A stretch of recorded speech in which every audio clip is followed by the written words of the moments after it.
We got somebody on fire in the back stretch. We have George on fire in the back stretch. No, it's Spencer.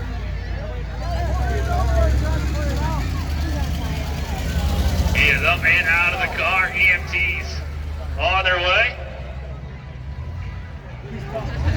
Trying to save his car.